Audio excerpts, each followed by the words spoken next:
Hello, class. Hello, students. This is the flipped classroom, feudalism we're going to be talking about this evening. Alright, so we are going to look at feudalism, which is a system of loyalties, and in exchange for that, protection. Alrighty, you want to get down that definition. It's in red. It's very, very important. Alright, feudalism, a system of loyalties and protections. Alright, the first point that we've talked about is the Roman Empire. And as that Roman Empire broke apart, thousands of tiny kingdoms kind of propped up all throughout Europe. Okay. And that was headed by a guy named Charlemagne, or Charles the Great. Okay. Unfortunately, there was no mighty, strong central government like in the days of Julius Caesar or the strong Roman Empire. So all these little kingdoms kind of had to fend for themselves. And what happened was that land became the main source of wealth. So the more land someone owned, the more powerful they were. All right, and just like we said, Europe was divided into thousands of smaller kingdoms, or what they're called feudal towns, that had kings, knights, nobles, priests, and peasants. All right, and so that brings us to, at the very basic level, was the manor system, or the manorial system. And basically, this was a relationship of the lord to the peasant who worked on his land, which was the manor.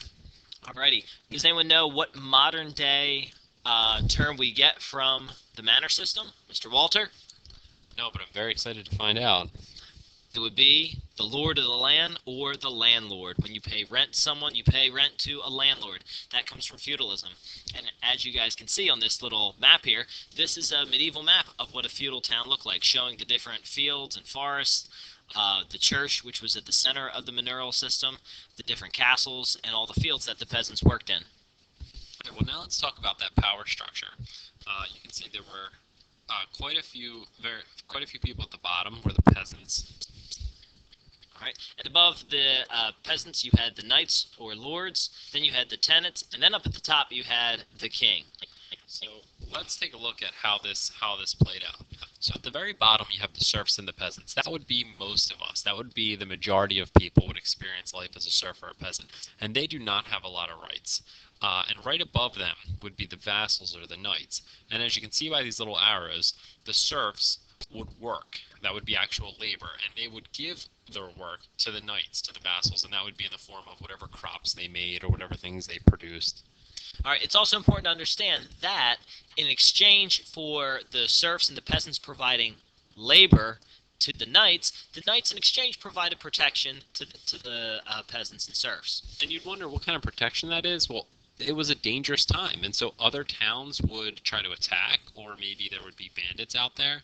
But this same relationship would then be kicked up one more level to the nobles. So the knights would provide loyalty and military service to the nobles, and the nobles would provide land and protection to the knights.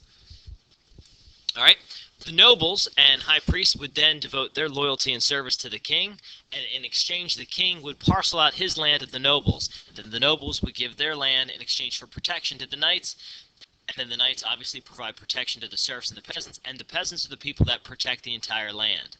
So, ladies and gentlemen, this is the power structure of the ancient medieval time period. And you guys want to take a minute and you want to ensure that you have this entire feudal pyramid, because this is going to be important. It's going to be on a future quiz, and you will see it on your Middle Ages and Renaissance exam. As always, if you need to review these notes, you can play this video again.